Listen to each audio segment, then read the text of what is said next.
Tonight on Best Bits, the women did a thing.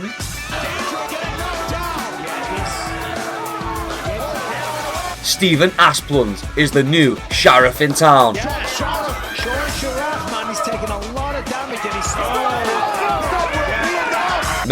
Costa turned Morgan Sharier into a plank of wood. Kevin Vallejo showed Giga Chidz how to play Beyblade. And Manel Kape makes it look easy against Brandon Royval. Welcome back to Best Bits, the last Best Bits of 2025 most likely. Maybe we'll do a yearly recap. I want to start off by saying thank you to everyone that's stuck around this year. I started doing this type of content this year and it's been a wild ride. We didn't quite make it to 1,000 subscribers, but you know, we're close, so we'll take that. Yeah, big thank you for everyone that subscribed, stuck around. Let's get into Best Bits. The first fight of the night was Jamie Lynn Horth versus Teresa Bleda. Teresa Bleda was the favourite at the time. I'm making my predictions, and I went back and forth between the two. In the end, I went with Jamie Lynn Horth because Canadian women are usually pretty decent scrappers, unlike the men. And it paid off. Jamie Lynn Horth gets the knockout. Gets the knockout in the second. No, the first round knockout. I did see this fight going a bit longer. I thought it'd go into the third, probably go to a decision. Didn't think we'd get a finish, especially not from Jamie Lynn Horth. But there you have it. Excellent performance from Jamie Lynn Horth. Actually a pretty decent little like flipping the script on Teresa Bleda, who was favoured to get the finish. On to the next one.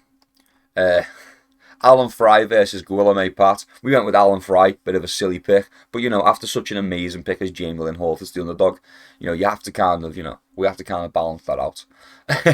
so yeah, Guilherme Pat versus Alan Fry. Boring fight. Terrible boring fight. Both guys not really that impressive, I'll be honest with you. Not really, you know, nothing to write home about. Guilherme Pat won over Alan Fry. I thought Alan Fry was very tough. He took an absolute beating and kept coming forward. Whereas Guilherme Pat just kind of let himself get pushed around the entire fight and would just counter. And don't get me wrong, Alan Fry was destroyed. He was landing damage. Guilherme Pat was damaging Alan Fry. But I don't know. I didn't like his cage presence. Very interesting though. Very interesting. Kind of like a combination physically between a Pereira and a John Jones, which was kind of funny to see. I was like, this guy's a bit of a weird build. This guy's an interesting shape. But yeah, Guilherme Pat gets it done. Not very impressively, mind you. In fact, this is where the card kind of takes a bit of a turn. We have like an amazing, a pretty cool knockout from Jamie Lynn Horth. Then we go into a terrible decision, another terrible decision, a decent back and forth into a knockout, another decision. You know, a couple of these fights really dragged, and it kind of ruined the pace of the entire card. In fact, you know what? We'll talk about that when I get there. We will. Next up was Luana Santos versus Melissa Croden. I went with Melissa Croden because Canadian fighters are typically good as long as they're women. This did not pan out for me. In fact, I was certain Melissa Croden would win over Luana Santos. And I was in two minds whether Jamie Lynn Horth would be able to beat Teresa Bleda. But you know, it just goes to show. I guess I don't know anything.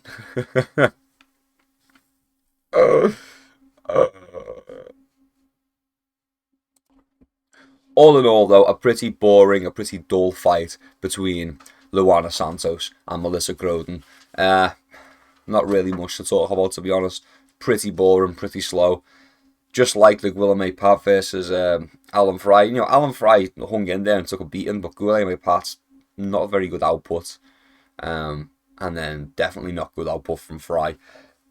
And then again, Luana Santos versus Melissa Croden. Melissa Croden just making terrible decisions. After I praised Canadian female fighters, making terrible mistakes, very basic mistakes. And basically throws away the fight, to be honest with you, to Luana Santos, a fight that was very easily hers to win. On to the next one. We had Sean Sheriff versus Stephen Aspund. We went with Stephen Aspund by knockout, and we got Stephen Aspund by knockout. Decent back and forth. Again, Sean Sheriff, damn, dude can take a beating. I think the first clean shot that landed just opened a big gash between the eyebrows. Big gash. And that just got worse and worse and worse as the fight went on. It just kept getting bigger and bloodier. I was laughing at both guys' physiques. You know, it was a battle of the titties, if you will. It was a battle of the titties. But, you know, Asplin's titties were just stronger than Sheriff's. You know, there's a new Sheriff in town, and his name's Stephen Aspund. And he wins by TKO. Well, KO, TKO. Actually, a banging fight. Decent back and forth. Put some life back into this pretty dull card. Well, the card that was slow, and it was a mixed bag. It was a mixed bag, this card. It's hard to describe it properly. Next up was Jordenison Brito versus Isaac Thompson. I went with Isaac Thompson. I said, you know what? These Aussies coming in on short notice, these young Aussies coming in short notice, they tend to do pretty well. You know, that's that right there. That right there is Quinlan Salkild in the Best Bits animation. That's Quinlan Salkild doing his thing. But yeah, so I'm a fan of the Aussies. Even the Taffer brothers, some of my least favourite fighters, at least when they were coming into the UFC taking fights on short notice, they were knocking dudes out. So, you know, there's a bit of a trend with Aussie fighters that they'll take a fight on short notice, come out and knock a dude out. So I went with the trend, okay? And you know what? So close. So close. I was thinking it's going to be the head kick. It seems to be the head kick as of recent with these Aussie guys.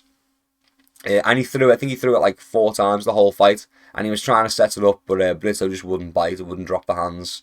Wouldn't bite on the feints. And it was like Brito just slowly took control of the whole fight as it went on. Isaac Thompson just kind of weren't ready for this level of opponent. He weren't far off. He put up a good fight, you know. He put up a really good fight against a decent opponent as well in Brito. Well-rounded guy, just like Isaac Thompson, just not as experienced, just didn't have the well of experience to draw from that Brito had. And that was clearly visible, and that did cost him the fight in the end. But it wasn't a bad showing for Isaac Thompson whatsoever. So yeah, sure, I did pick wrong, but I think we could see some things from Isaac Thompson in the future. I don't think he's actually, I don't think he's that bad a fighter, to be honest with you. I think there's room for improvement. Of course, he lost the fight, but you know, it's fights like this where you get pushed to your breaking points and you don't get finished, but you get pushed to the point where you can't do anything. Your mind goes blank and you're just getting beaten down. I think it's those kinds of fights where you you know, where you shine, where like a guy can really improve, where he can see his flaws clearly laid out for him and he can improve them. On to the next one. Yaroslav Amosov versus Neil Magny. Now, we went with Neil Magny to upset Amosov. I thought, you know what, Amosov, pretty good name outside of the UFC. I think he was in Bellator for the longest time. Really good records. Now he's 29-1, but 28-1 at the time.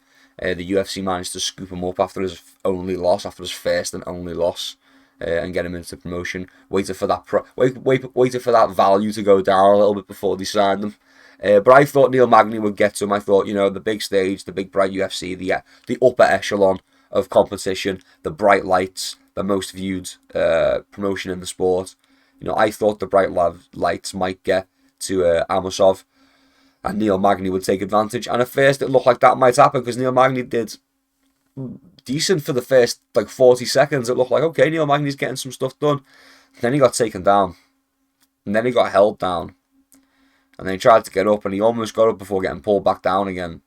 And then it was kind of like, this is over.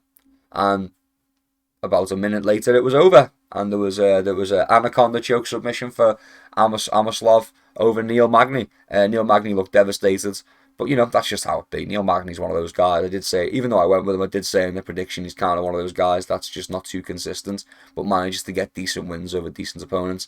Today just wasn't one of those days. Tonight just wasn't the night for him. So yeah, actually brilliant performance from Amosov. I don't think I'm going to be picking him against them again. to be honest with you, Neil Magny was kind of the guy that could find a chink in that armour just on fluke and chin him. But no, I think Yaroslav Amosov is definitely one to be looking at going into the future. Of course, he is 29-1 in the lesser regions, but still fought some decent competition there too. So can't take that away from him. An excellent performance over Neil Magny. On to the next one.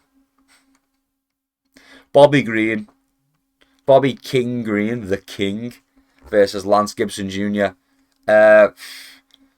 We picked Bobby Green, but this is a fight for Bobby Green to win, and he played it perfectly. He did what Bobby Green does, hands down, but moving laterally, stinging him with shots as he moves out, as he circles out, and it was just a vintage Bobby Green performance, all in all.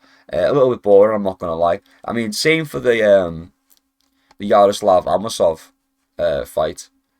One that just kind of, even though it did end in the first round by submission, it was a very slow fight.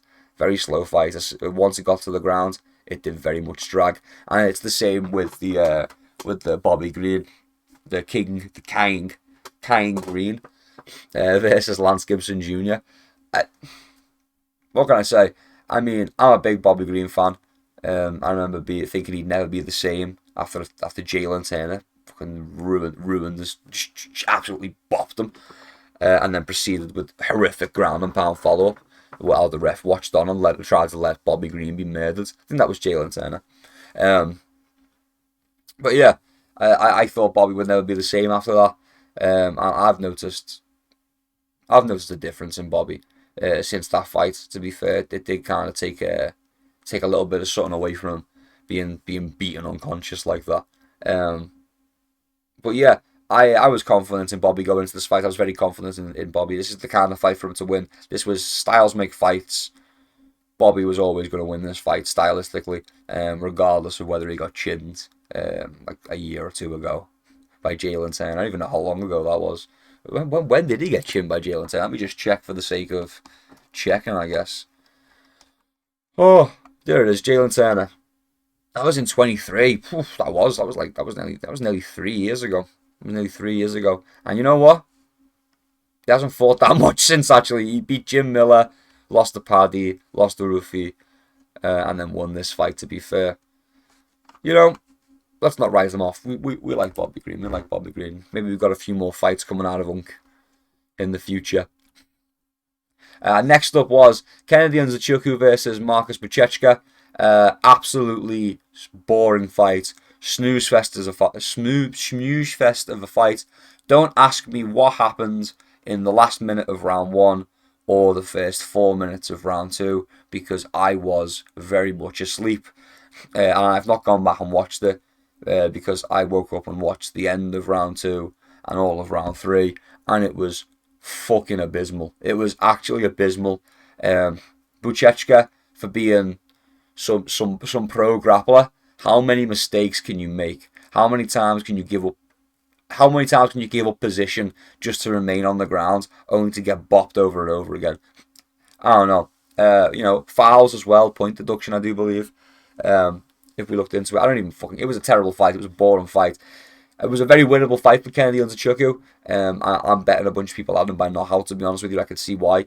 I honestly thought Buchecha by submission. To be honest with you, I was going the other way. I was going Buchecha by submission. I feel like that he might have been the favourite, to be fair, by submission going into this fight over Kennedy and Zachuku. He's kind of got a bit of a hole in the grappling. But I say that, and then he defended pretty well. Sure, he couldn't get back up a lot of the time, and it wasn't clean. He was putting himself in positions where he could survive against a guy that was far better in grappling than him. And I think that was impressive, to be honest with you. I was more impressed with Kennedy and Zachuku's performance surviving on the ground against such a high-level striker as Marcus Buchecha. A bit disappointed with the fact that Kennedy couldn't stop any takedowns. But, that's just how it goes. Got it very, very congested. Very congested. Let me drink some Coca-Cola original.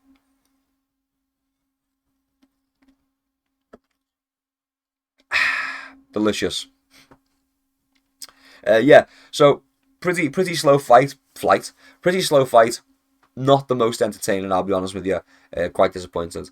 And I'm not surprised it went to a draw with the point deductions, or with the point deduction, and how slow the fight was back and forth wise, and how much of the fight was just Buchecha laying on top and trying to get to a better position, and Kennedy and Zachuku just kind of scramble into a completely different position and kind of resetting Buchecha's work. I thought that was interesting, but definitely, all in all, a very, very boring fight. Would not watch that again. Would be sad if I had paid money to watch it. Put it that way. Next up, we got in the main card now, by the way. Bobby Green and Lance Gibson were the start of the main card. Probably should have announced that when it happened, but oh well. Next up was Costa. Ooh, what a knockout, man. What a knockout. Absolutely blasted the head off the shoulders of Morgan Sharier. You know we're biased on this channel. You know we're biased. You know we don't really go with French fighters. You know, it's an ancient rivalry. But yeah, I don't know, man. It's an interesting one. I thought the fight would go longer. I thought we'd get 2 rounds out of him. I thought we'd go into the seconds, and then maybe Costa would get something done. But no, Costa was patient, measuring the entire fight, and then only took him a minute and 15 seconds to kind of find his time and find the range, and just land a devastating head kick. And I had Morgan Sharier stiff as a ball, looking like an absolute goober on the ground. And so yeah, I'm happy about that. You know, happy to see the French get halted in their conquest to take over the UFC. It's always good to see. And yeah, Costa, man, another guy that's up there, you know, with Leroy Murphy. That's a guy that could potentially fight for a title, yeah, you know. So yeah, it'd be interesting to see. Yeah. On to the next one. Also, Costa's just getting more and more like, I think it was vitiligo. He's got the disease that gets rid of your melanin, and he becomes whiter and whiter. He's so white now. He's so white now. I'm not making fun of him. He's so he's got like a patch on his back and a patch on the side of his face, and that's it. Like, that's all he's got left, melanin wise. Crazy. It's like he's gotten strong. Never mind. I'm joking. It's a joke. Cesare? I don't know. Kazari? Probably Kazari. Olen versus Cesar Almeida. Another boring fight, I'm going to be honest with you. I didn't fall asleep, but I was so close. So very close. Yeah. Boring fight, boring back and forth fight. We went with Olejenchuk, I do believe, in the predictions. We managed to get that, but what a dull fight. What a dull back and forth fight. I don't even know what to say about it. And just another absolute pace killer. We had a lovely, flashy, fast knockout from Costa over Morgan Sharier, and then we roll into this, and it's just, okay, Olejenchuk's going to get hit once, get the takedown, and then we're going to spend 14. We're going to spend 4 minutes, sorry. We're going to spend 4 minutes of this round on the ground just hugging. And that's pretty much how the fight went. Over and over. Very minimal ground and pound. There was some, but it was very minimal. Cesar Almeida looked like a fish out of water. Couldn't really stand up to the grappling of Olejenchuk. But yeah, so that's just how it be, and that's just how it be. Decent win. Cesar Almeida, I don't know what to tell you, man. Learn to grapple, I guess. And Cesare Olejenchuk, fucking learn to be entertaining, please. That was such a boring fight. Again, absolutely killed the pace. But it's okay, because in the next fight, Kevin Vallejo manages to knock out Giga Chidz. Second round knockout. Decent little scrap. We went with Vallejo over Chidz. Thank God we did. We even went with knockouts, so there you go. Hopefully you won some money, actually. I know I didn't do perfectly on these predictions, but actually we did pretty good, because we had the Jamie Lynn Horth victory. We had the Aspund with the Aspund's knockout. We did say even though we didn't pick Amosov, we did say it'd be worth putting money on the submission choke, on the submission. Sorry, on the submission finish. Yeah, we did say it'd be worth putting money on the submission finish, and that did pay off. Actually, that did end up paying off. So yeah, glad we went with that caveat, but we did go for our official predictions. That's fair enough. Melquizal Costa, we picked Melquizal Costa by knockout. That was pretty good. You know, there was decent money to be made here if you watch the predictions. Decent money to be made here. Didn't go flawlessly like the last couple. But, you know, it went pretty well. Kevin Vallejo, spinning back fist and elbow. Just absolutely floors Giga Chikidze. I mean, what else can be said about it? Just a masterclass from Kevin Vallejo. Set it up perfectly. Found an opening. Spins. Hits it. Follows up with the elbows. Brutal finish. Really fun fight to watch. Yeah, really woke me up. I was struggling after Cesar Almeida. I didn't fall asleep during the Olejenchuk Cesar Almeida fight, but I was close, man. I was so close. And then in the interlude between, when they were talking about the cancer charity for like the 80 millionth time, not that there's anything wrong with gathering money for charity for cancer or anything like that. Just you know, I'm sure everyone's been affected by the big C. It's just trying to watch a fight, man, and you're bumming me the fuck out. If I'm honest with you, you keep making me think of my mortality when I'm just trying to watch some dudes fight. So that was kind of a mood killer. I know it was joyful and hopeful and whatnot, and it was supposed to be inspiring, and it was at first. But I don't know. Once you keep hearing it over and over again from someone else's mouth, the same thing, it just kind of loses its punch. But yeah, so that was kind of irritating, and I was kind of getting tired listening to that. I was getting sleepy after that fight, and then into the ads again. Getting kind of sleepy, and then Kevin Vallejo comes out with Giga Chikidze, and they put on a decent performance, wake me up, and I'm wide awake, and I'm ready to go into the final fight of the night. Congratulations to Kevin Vallejo. I knew you could do it, buddy. I knew it was coming. I knew it. I did say it. Looking for a knockout probably early round 2, and that's what we get. Into the main event, I'm wide awake. It's Manel Kape versus Brandon Royval, and oh my goodness gracious. I said into the main event. We were waiting a while before we really got into the main event. And that was a struggle. I was struggling to keep my eyes open. It was brutal, guys. It was brutal. But you know, last one of the year, we had to soldier through it. We drank a can of Monster. We'd actually drank that a bit earlier on, but hopefully it was going to kick in soon. And we watch Manel Kape versus Brandon Royval.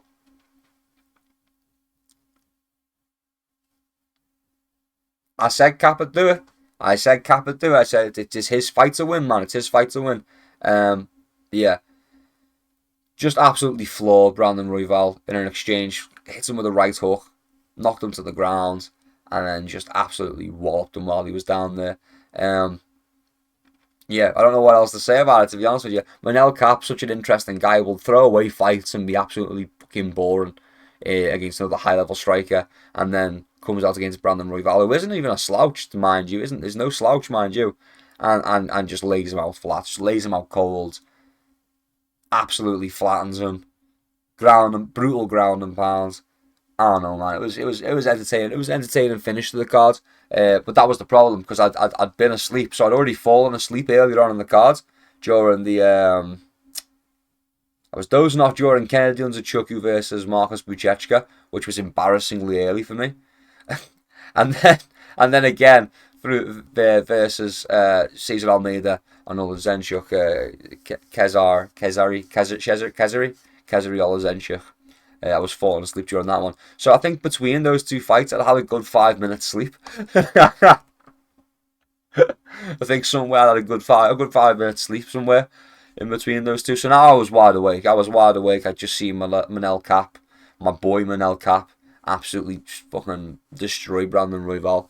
So yeah, I was pretty wide awake, and yeah, I think I was a good end. It was a good ending to the card. I feel like Kevin Vallejo and Manel Kape really did step up and save it right at the very end after a stinky Kezari Olejenchuk and Cesar Almeida fight. Was that Melquizal Costa made it bearable. He came in after the Kennedy Zachuku and Buchecha, which was arguably one of the worst fights I've seen this year. Right on the last card of the year. The last card of ESPN. and Marcos Betska just absolutely stinking up the place. Stinking up the place. And Kennedy and Zachuku as well. You've been fighting for how long? You should learn some grappling, man. But yeah, absolutely stinking the place up. Thank God for Melquizal Costa bringing a bit of fucking life back to it. And then a plague on both your houses. Cesare Olejenchik and Cesar Almeida for making it fucking boring again. And then, thank goodness, one more time for Kevin Vallejos and Manel Kape for really bringing it home and putting an exclamation point on the final card of the year. So that's a big well done. Big well done. And that does conclude the final episode of Best Bits for the big 2020, with the big 25 for the big 2025. Once again, thank you very much for sticking around. Thank you very much for watching the content. Subscribe if you're new.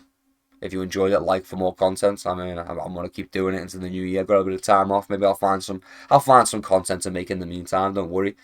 I don't know. Maybe I'll make another goofy tier list or something. But yeah, we didn't get to 1,000 subscribers. I don't think we're going to get to 1,000 subscribers before the end of the new year. Well, before the new year, before Big 26 rolls around, looking all mean. But you know, we'll get there. We'll probably get there in 26. So yeah, onwards and upwards, eh? Until next time, keep your chin down and keep swinging. Peace and love. I'll see you around.